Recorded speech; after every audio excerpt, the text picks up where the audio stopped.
Speed kills, and the lack of it is killing us. We'll talk about that tonight as it pertains to the DOJ, ATF, and other things. Jim Jordan joins us. What's going on with the Secret Service? Some border talk. All that and more coming up on I'm Right.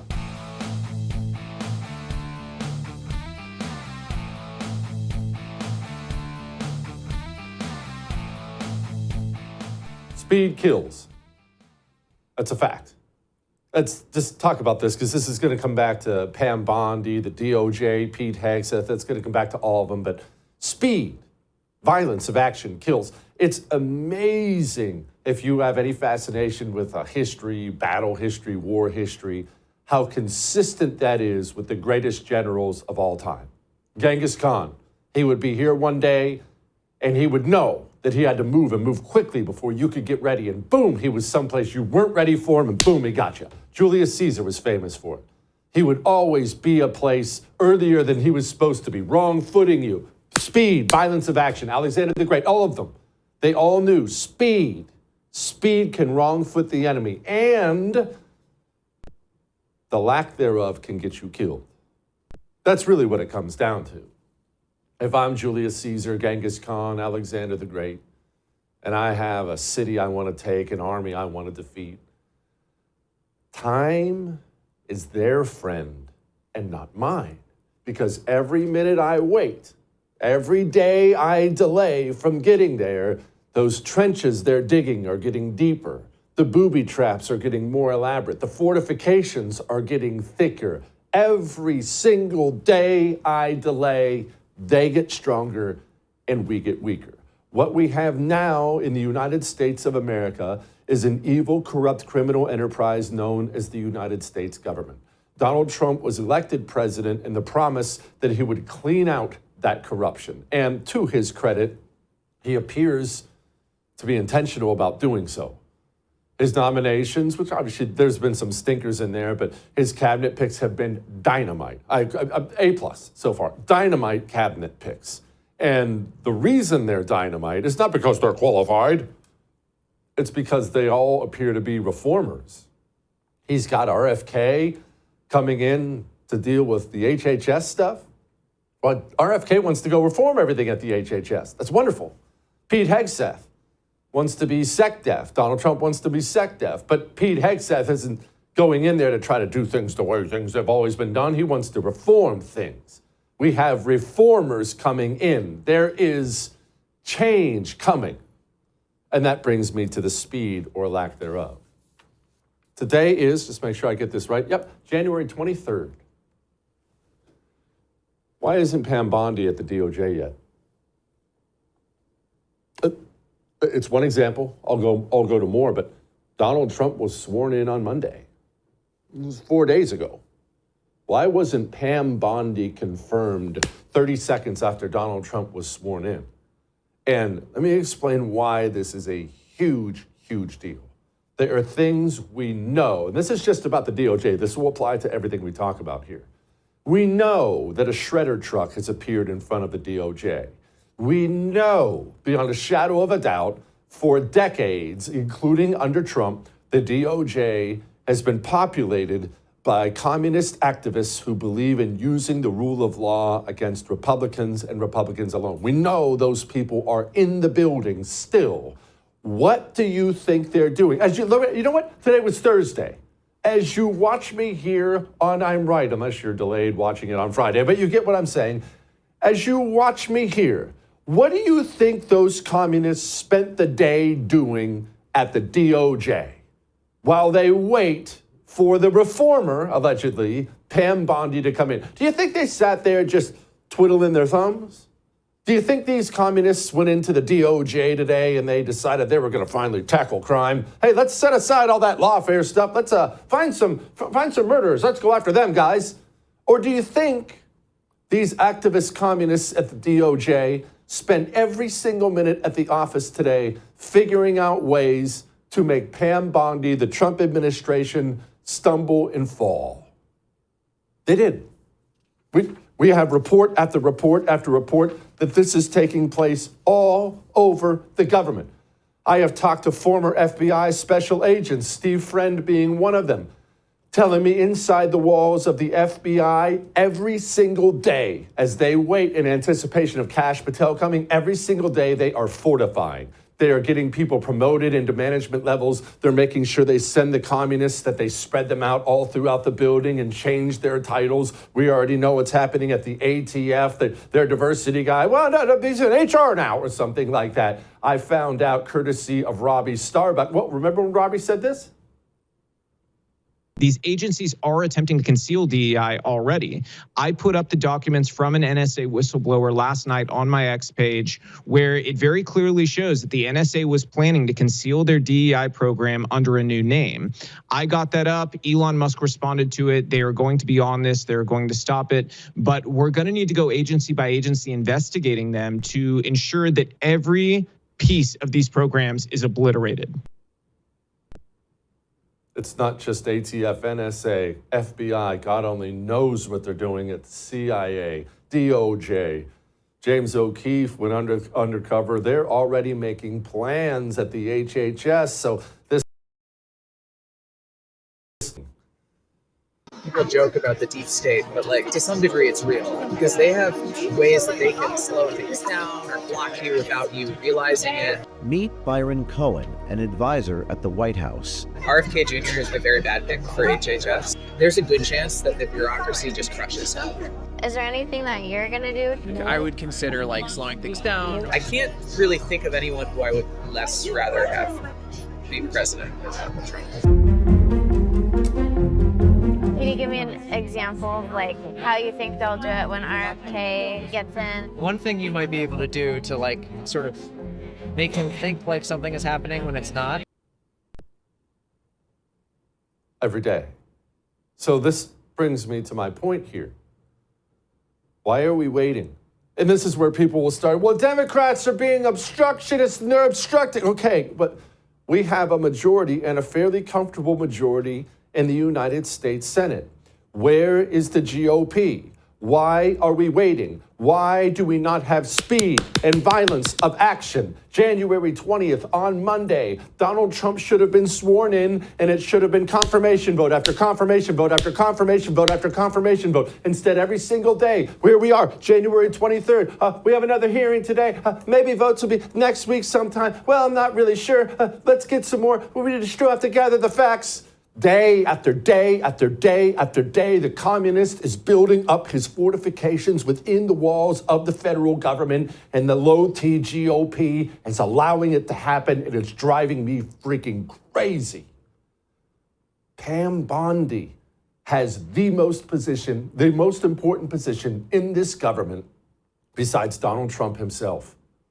The DOJ, the Attorney General, the DOJ, Central Command for communist lawfare in this country.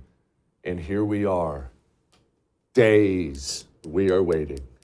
And while we wait, they are deleting emails, they are shredding papers, they are covering their tracks, changing job titles, moving people around to and fro. While we sit here and twiddle our thumbs, the communist menace is anchoring himself inside the federal government.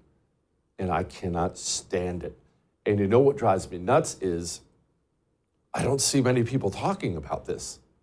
But, I mean, GOP officials, I know you're upset about it. I'm upset about it. But where's the GOP? What are they doing? But we all, of course, know exactly what they're doing. They're doing what they always do. They're allowing the communists as much rope as they possibly can give them. That's how much they're giving them. Well, we'll wait another couple of days. Well, we wouldn't want to violate norms. Oh, I know, they're just being crazy. Well, but Pam Bondi, next week? I don't know. I've got golf on Thursday. That's what we get all the time from the GOP, and it drives me friggin' nuts. All that may have made you uncomfortable, but I am right. Jim Jordan doesn't drive me nuts. He's one of the good people there. Let's talk to Jim Jordan next about all the garbage going on. Is anyone actually going to go to prison? I don't know. Before we talk to Jim, let me talk to you about sleeping like a baby every night. You see Dream Powder from Beam. It'll have you sleeping like a baby every single night. And you can take Dream Powder every day, Well, it's just a cup of hot chocolate. One, because it's delicious, and two, it's natural. It's drug-free. It's not a pill. It's not a prescription. You're not wrecking yourself. And you'll know it's natural when you wake up the next morning. Because you don't wake up feeling like garbage. You wake up feeling great. Go. Feel great every day, like I do. Shopbeam.com/Jesse Kelly. We'll be back.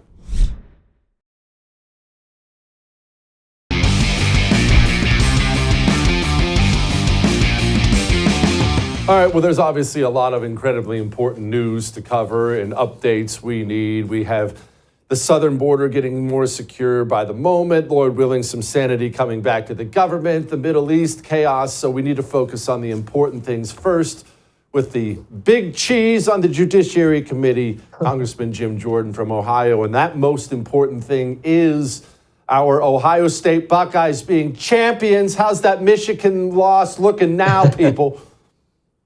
Yeah, go Bucks! What a week it's been for Ohioans. We got two new senators. We got J.D. Vance sworn in as vice president. Of course, President Trump's in the White House. We can all be glad about that. And then of course the Buckeyes win. So Monday was a good day. Congressman, tell us about this new senator from Ohio. People not from Ohio are not familiar with this human being. I like J.D. Vance. I like how J.D. Vance voted. Is this that kind of guy? Yeah, John Husted is our lieutenant governor. He's going to be great. And then of course Bernie Moreno he's now our senior senator from Ohio, and he's been in office 20 days. So we got two new senators, both good members. I think will be great senators. And sort of in that, particularly, I think JD is much like, Bernie is much like JD, a business guy, successful guy. So I think they're both going to be fine. Why didn't you go to the Senate? A lot of people love being in the House. Is it because you're such a big shot in the House? It'd be nice to not have to run for office every 2 years. Yeah, but when you have to give up being chairman. I was, the top Republican and the ranking member when the Democrats were in charge of the Congress and on the committee. Then became chairman. So you have to give that up if you're running. It's one of our rules. And I like the House. I like the 4th District. Great people, and the work we get to do over here in the House, particularly as chair in the committee. Plus, the Senate generally sucks anyway. All right, so let's focus on things like this January 6th investigation you have going. What are you looking into? What's going on?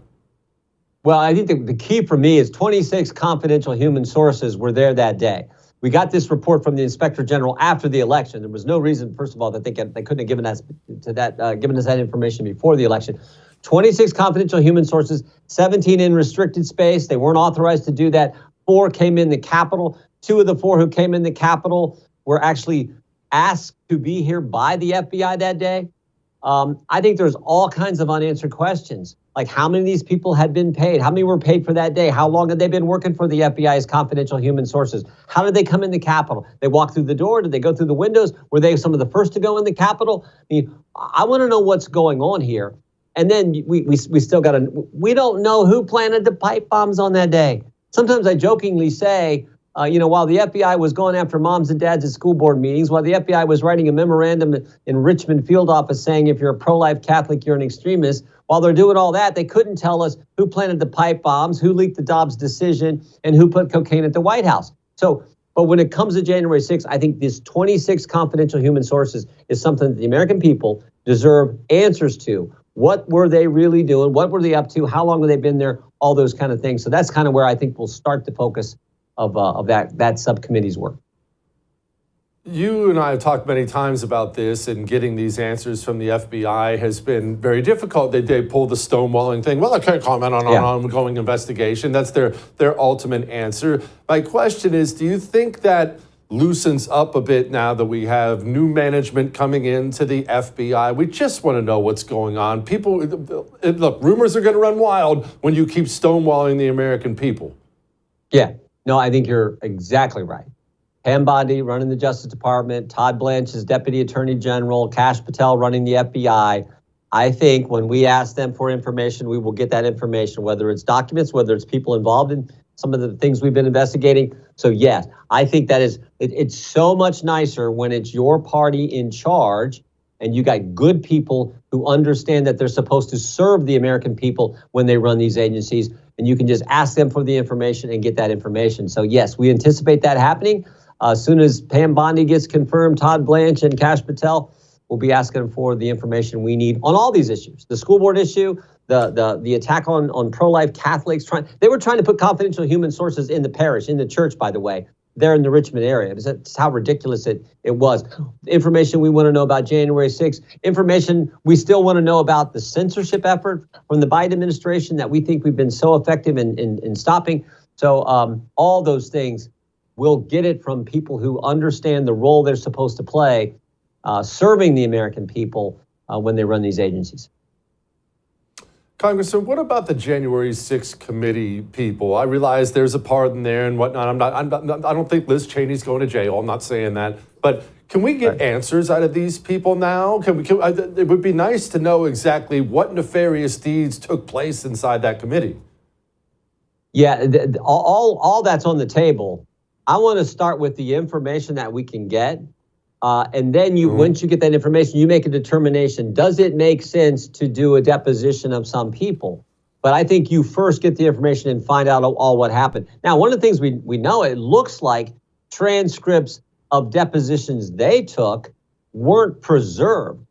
That's a concern. Why weren't they preserved? So, but yeah, I think you first start with what we were just talking about before, getting this information from the Justice Department about what went on. Then I also want to look at it from the Fonnie Willis, Nathan Wade angle. We know Nathan Wade came to D.C.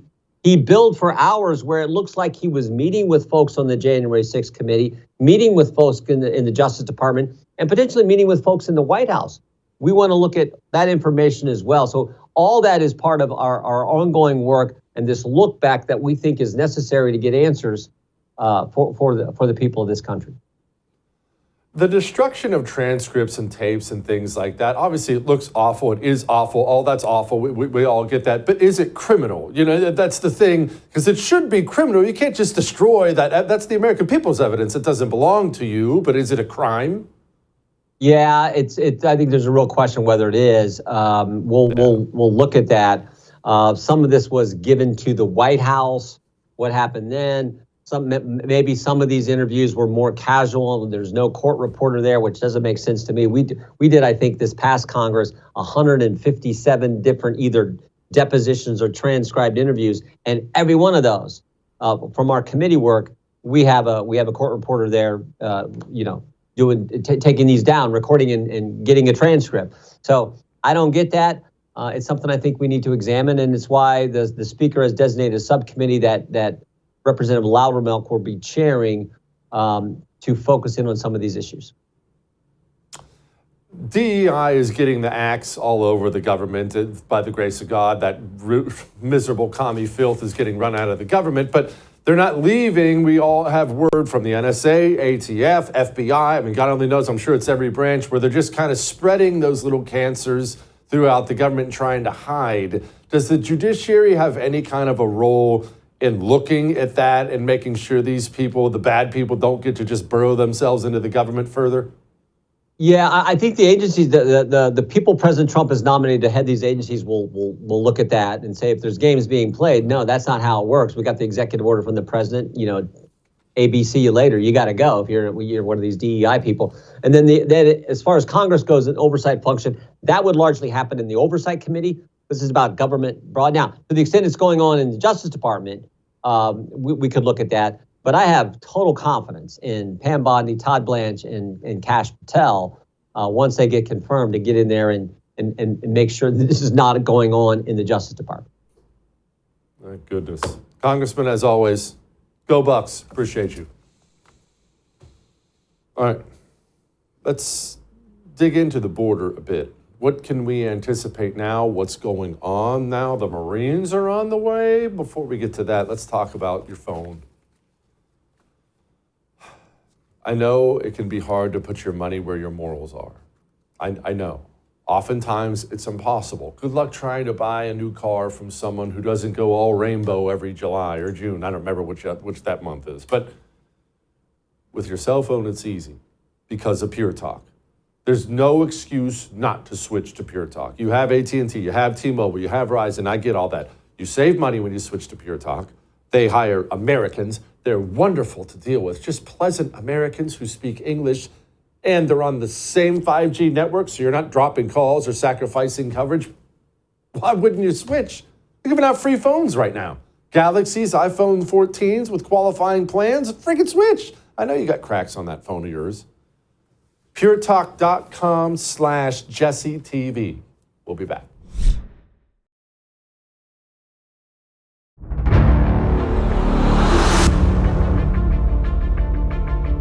I'm not going back to Haiti. One of those threats is this illegal alien from Haiti. ICE says he's a gang member with 17 criminal convictions in recent years. Trump, you feel me? Yo, Biden forever, bro. Thank Obama for everything that he did for me, bro. Sorry.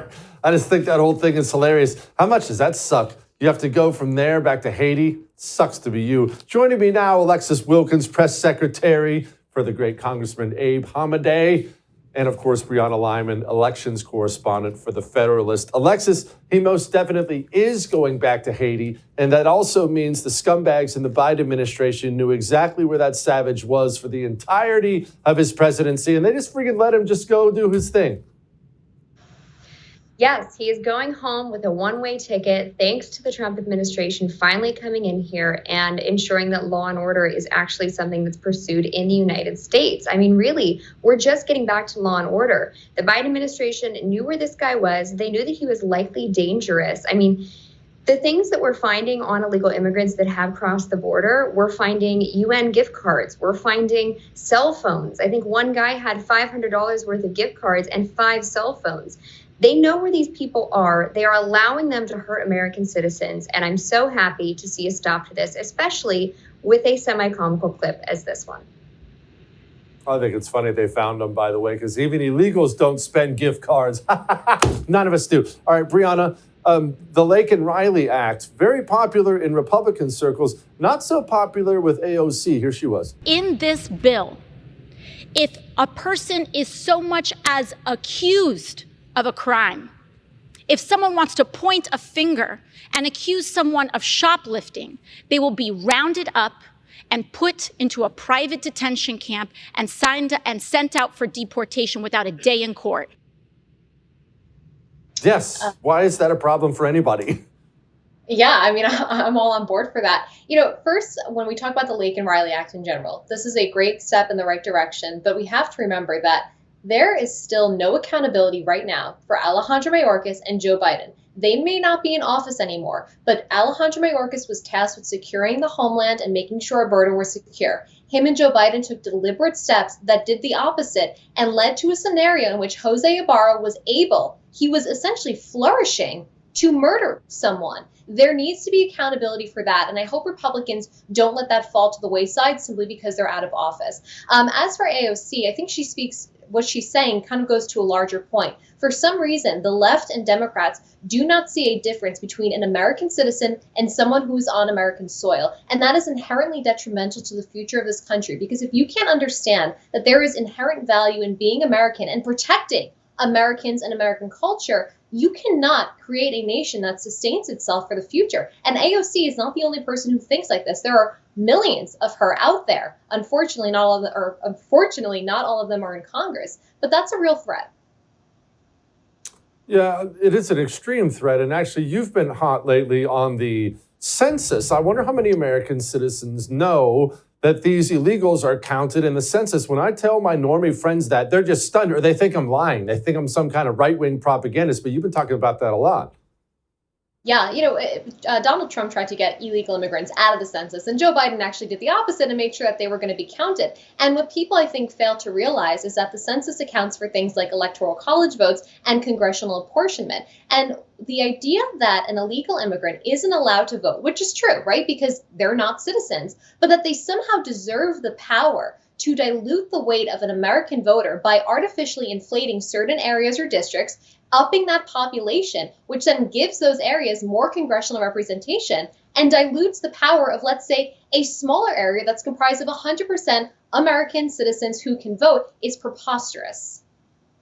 Yeah, it's insane. Alexis, we've seen publication after publication now try to scream about this whole birthright citizenship thing that Donald Trump is trying to correctly do away with.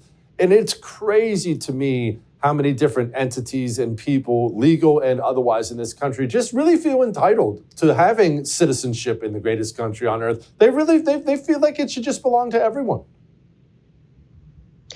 It's ridiculous to see that people can jump from breaking the law to actually becoming legal citizens in this country through illegal ways. The thing about it is that just because you were born here, people found a lot of ways around this. And I know that people want to reference the 14th Amendment, and I understand that this will probably have its bout in courts, but people have abused this practice. And the Biden administration has not enforced any legal immigration. They have not encouraged it. In fact, they have done exactly the opposite by giving illegal immigrants more rights and things to use and cash and phones, as I mentioned before, than legal citizens. So why wouldn't they abuse this loophole that they found? And I think shutting it down and starting over and figuring out how to do this the right way is the right thing to do, honestly, because if they came here illegally, they've already broken the first principle.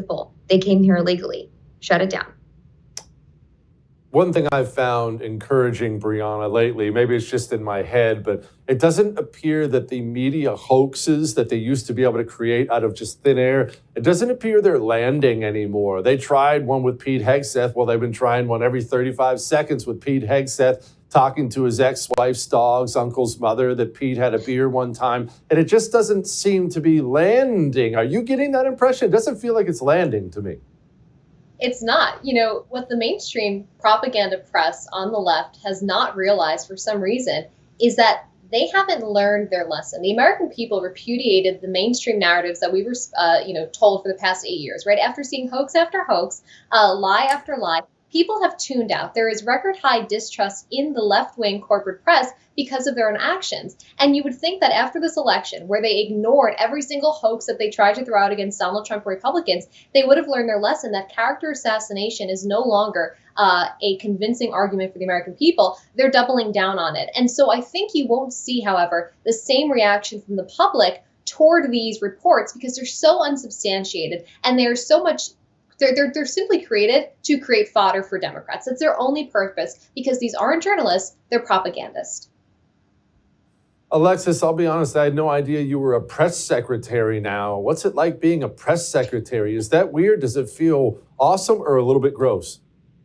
It's exciting to be part of an office that is trying to right the ship and promote an agenda that is actually, I think, aiming to help the American people. Our agenda is very consistent with the things that the American people voted for on November 5th for, of course, President Trump's agenda, outing a lot of the things that the Biden administration tried to bring into our government, and, of course, saving money, respecting American people and the things that they want and their rights and the Constitution, a wild concept. It's nice to be able to be on a team that is committed to righting the ship. Of course, Congressman Abe is on the HASC committee. He's on Veteran Affairs. He's a veteran himself. And so he is committed to making sure that those stakeholders are respected as well. So let's, back the blue, respect our military, and get this thing sorted. Ladies, appreciate you as always. All right. Secret Service has a new director. What do we make of that? We'll find out next.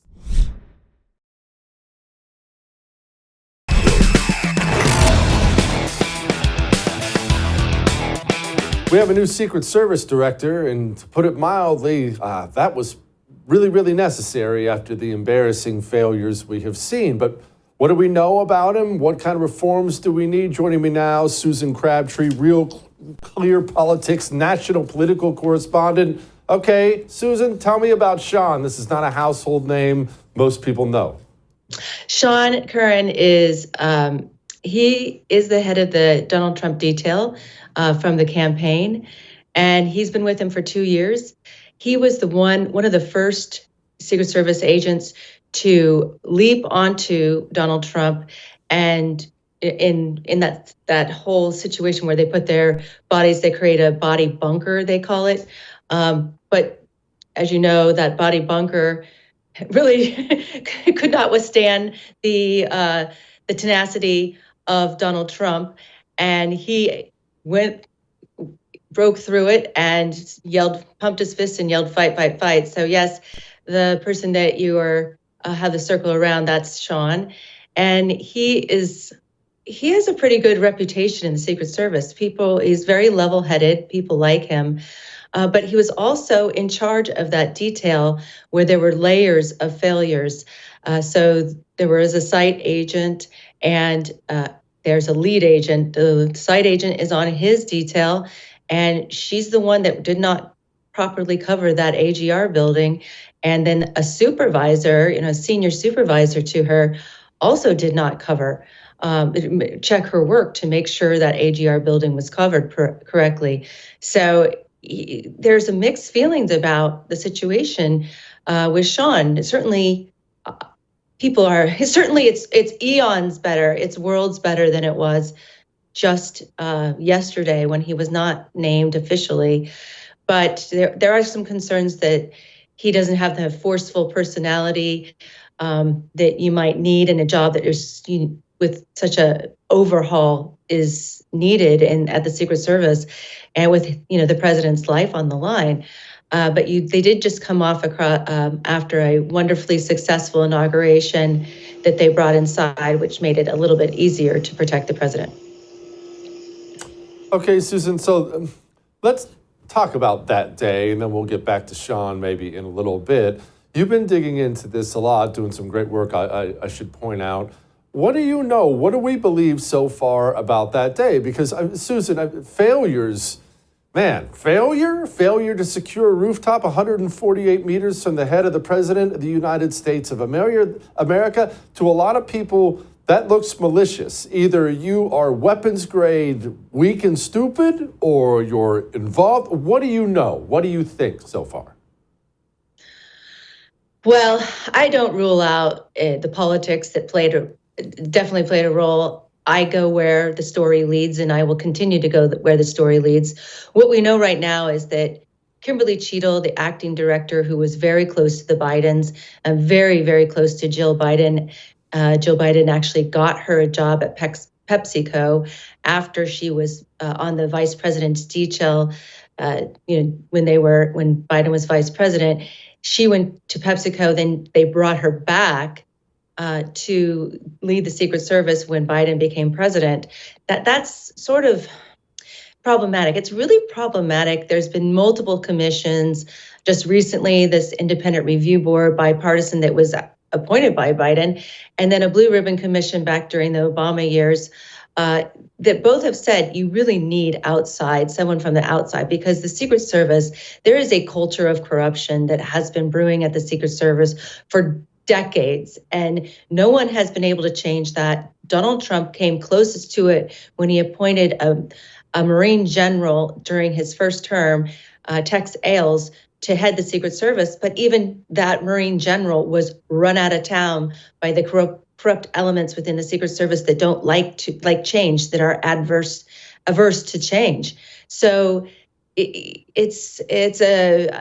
think Sean is worlds better, and everybody's rooting for him, his ability to protect the president and overhaul the agency.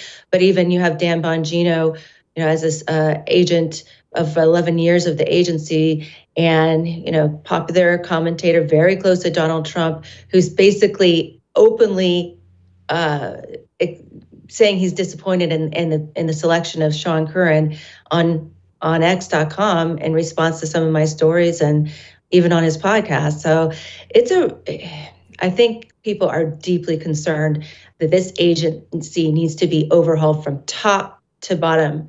I'm hearing that some of the top agents that were close to Ron Rowe, and they're from the Clinton and Biden eras, going back all the way to Clinton, that they're going to be out the door at a very rapid clip in the next, certainly this week, maybe 24, 48 hours. Susan, can you explain or expand, I guess I should say, a little bit more on this culture of corruption in the Secret Service? Because they've been in the news a lot lately, but for most Americans, they haven't traditionally looked at this organization in that way. What kind of culture of corruption are we talking about? We're talking about anybody who's ever covered the Secret Service, you know about the uneven discipline. If you are basically in the right crowds, if you've rubbed shoulders with the right people, haven't upset the people in power, then if you do something wrong, you won't be disciplined. If you're not in that crowd, then you will be disciplined. It's completely uneven. There's also a lot of fraternization that's going on in the Secret Service that certainly I know from being a military brat cannot occur up the chain and down the chain of command in the military. It happens all the time in Secret Service, and then people they have something on you if they know that about you, and there's all this backbiting and rumor mongering in the ranks over those types of, and it's also, just, I think that is also that's been the case since, Cartagena, even before, obviously, Cartagena, when they had the prostitute scandal down in Colombia that erupted in the headlines in Washington, D.C. during the Obama administration. And that's when I first started covering the Secret Service. But that it's even gone on, decades before that. And there's also this problem with hiring. When you have this DEI policies, Kimberly Cheadle was just really leaned in since she was hand selected by the Biden. She leaned into all the executive orders on DEI, and she made this 30 by 30 pledge. She came out with this and signed it. It's a national movement to have 30% of your workforce in law enforcement agencies be women, especially women at officers and agents, and in this case, uniform division officers. So she was at 24%, I heard, when she departed, when she was pushed out after her ridiculous slope roof comments during that hearing, the congressional hearing, right after the July 13th assassination attempt. So it's, Cheadle is a political animal, and she denied the Secret Service extra assets for Donald Trump, even though his rallies were attracting tens of thousands of people. And she treated him by protocol, an outmoded protocol that former presidents don't get counter snipers. Former presidents don't get counter assault teams. They don't get counter surveillance units. So, Sean Curran rightly pushed back repeatedly against those security denials, saying this doesn't make any sense. And then as you know, there was an Iranian threat at the very, very end of while they were trying to prepare for the Butler rally.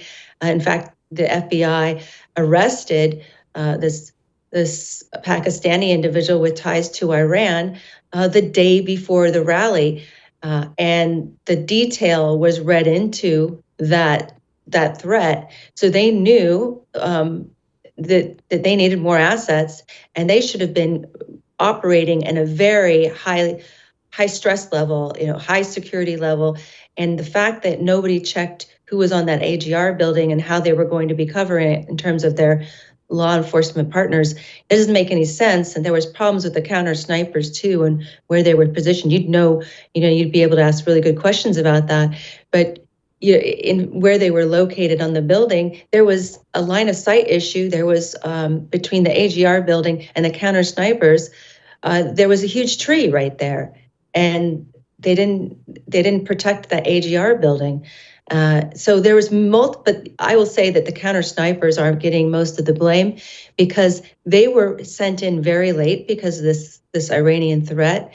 They were sent in 2 days, and they usually take about 4 to 5 days to do their site evaluation and write up their report and provide where they're going to be. So they were thrown in late, and we're hustling. And it's really the issue with where the perimeter was located, because Ryan Ruth got access to the venue. It didn't take much.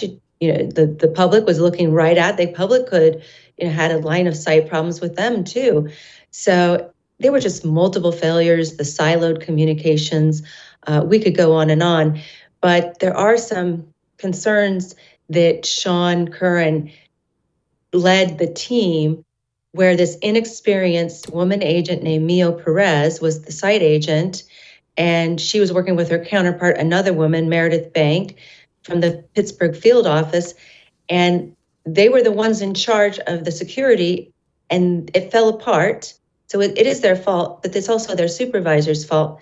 So blame is going around between Pittsburgh field office and the Donald Trump detail that Sean Curran headed. And right now, people are concerned in the Pittsburgh field office that they're going to take the fall. And because Sean is moving up, they're not going, the Donald Trump detail is going to skate, and they're not going to be held responsible. So there's a lot of dissension going on in the Secret Service right now.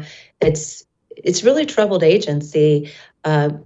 People are just they're worried about their jobs. Morale is terrible from the campaign. They were running at a terrible pace during the campaign.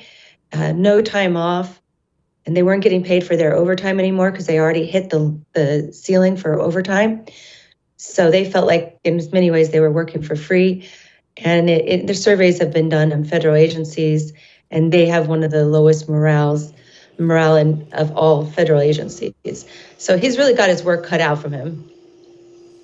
Man alive, he certainly does. Susan, that was awesome. Great reporting. You come back soon, please. I almost forgot about the whole scandal in Cartagena, and now this is a family show with children watching, so I'm not going to go into the details, but they were having a great time down in Colombia, a really great time. That was not confidence inspiring, and we still don't know. Was someone in the government involved that day? I hope not, but we don't know. Anyway, we're not done yet. We'll be back.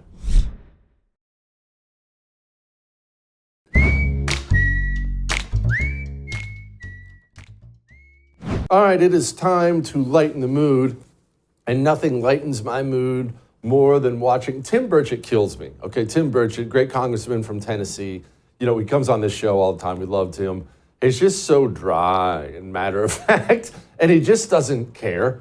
He very clearly doesn't care about any of these people. And he went on with Jim Acosta, and he just abused that little snake. Is covered on CNN. What you're saying, this is not Fox, Congressman. You can't just spin a tail and pull the wool over people's eyes. Yeah. This is CNN. This is the news. We are asking you to come on and tell the truth. And that's why more people are watching the Cartoon Network SpongeBob reruns right now.